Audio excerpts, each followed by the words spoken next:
Once a giant, always a giant. For me, it's only a giant. But he is such a special man. Come on, we're going to fly, Eagles fly. Answer coming off a worse week than Harvey Weinstein. What's going on YouTube? Diggy546. And notice it's been a while that I've had my background as a dumpster fire. And every time I decide maybe I should change it from a dumpster fire, something else happens that confirms that this franchise is a dumpster fire. Now, Michael Strahan, Hall of Fame defensive end, Hall of Fame pass rusher, right before the Eagles went out and trounced the Chiefs. Right after they went out and just destroyed the Chiefs on prime time in the Super Bowl, won their second Super Bowl in the last 7 years now. The Eagles are now the class of the division by far. And that's all of a sudden a good thing for us. Anyway, they're the class of the division. And I'm watching a pre-game interview. It wasn't a pre-game. It was like a couple days before the game. And Michael Strahan is standing by the water with Saquon Barkley, strolling. And he's talking like, I'm not sure of how I should root for, but I love this young man right here. And not only does he say like, oh, I'm rooting for you, man. I hope you can get a Super Bowl. He says, give me that flag. He didn't say give me that flag, but he took the flag from Saquon Barkley and he waved the flag up in the air and he said, fly, Eagles, fly. He said, fly, Eagles, fly. Michael Strahan, Mr. Stomp You Out. Like that Michael Strahan, the guy who pretty much, while he was here, by the time it was 2007, 2008, Michael Strahan was essentially the Giants mascot. And not like in a funny way. He was like actually the first thing you thought of when you thought of New York Football Giants. The Hall of Famer. The guy who was really the captain, the leader of this football team when I was a kid. And it's just upsetting to see that. It's upsetting to see that. There's no pride here. There's no pride here. There's no more pride. And I'm just thinking, if Michael Strahan doesn't care, why should I care?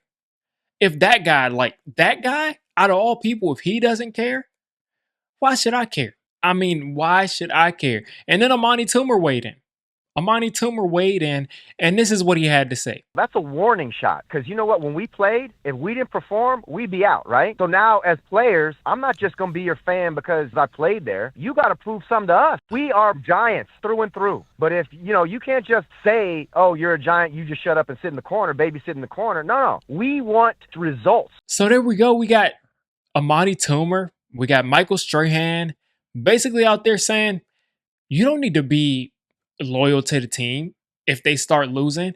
Isn't it kind of funny how former Giants players and NFL players all the time tell you, oh, you have to be loyal to your team. Those players go out there and fight. Those players leave it all out on the field. You have to be loyal to the team. You can't just abandon the team when they need you the most. You can't boo the players.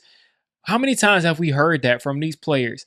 Only to turn around as retired players and say, you don't need to be loyal to this team when they're bad.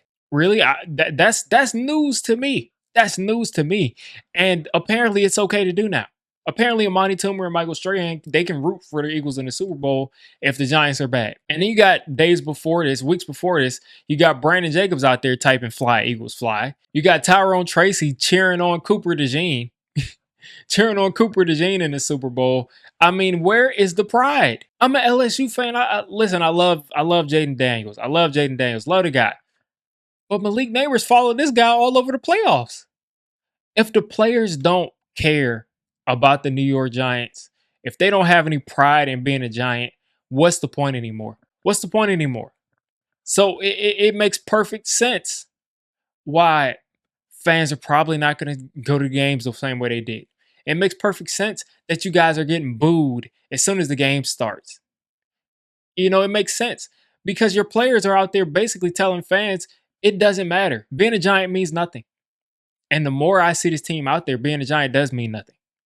It does mean nothing. Because when I see Michael Strahan waving the Eagles flag out in the air, saying fly, those words should never even come out of his mouth. Fly, Eagles fly. And this isn't even anything personal against Michael Strahan. He's still Michael Strahan, but at the end of the day, it's just upsetting to see as a fan. It's just upsetting. I mean, there's no more pride left here. There's no more pride. Who knew that 10 years of losing, a decade of losing, would really just wrap all of this stuff up for us? Like a decade and a couple years of losing, like all of that Giants pride, once a Giant's always a Giant, that all goes out the window. And then Odell posted a picture of Saquon saying once a Giant, always a Giant. And it just goes to show you Saquon hoisting a Lombardi trophy, Odell hoisting a Lombardi trophy. The Giants have become a complete joke. They've become a complete joke, and it's just really sad at this point. It's really sad. I mean, I don't know where we go from here. Of course, we got this draft coming up, and whatever rookie quarterback comes in to this situation is going to be in a horrible situation. And it's not because of, oh, his roster is just unplayable and he doesn't have any weapons, because I think you look at that offensive line at the beginning of the last season, and that offensive line held up really well until Andrew Thomas got hurt, of course. So we'll see how that goes. But they held up really well. You'll have Malik Neighbors. I imagine we'll add another receiver in the draft. You'll have Wan'Dale Robinson. You'll have Theo Johnson. You'll have Bellinger. I'm sure they'll add a tight end, undrafted free agent, whatever. Yeah, I'm sure they'll address the offensive line as well. But no matter what football situation they come into, the Giants' way is gutted. The Giants' way is gone. There's no Tom Coughlin set your clocks 5 minutes early. There's no more of it. There's no more of the magic. It's just shame, disdain, and just misery. Because two of the guys that I watched as a 5-6-year-old kid have basically denounced the Giants, have basically just said, listen, being a Giant means nothing. And because they're losing, I'm out. And it just puts things into perspective. Who's next? Lawrence Taylor? Who's next? Mark Bradshaw? Who's next? Harry Carson? Carl Banks, of course, has been on Twitter telling Giants fans that they have to stay loyal and they have to do this. Is he next? Is he going to come out and say, like, fly Eagles fly next when they win their next Super Bowl next year? Just very upsetting, folks. I keep going back to it. It's just very, very upsetting. I don't know where we go from here.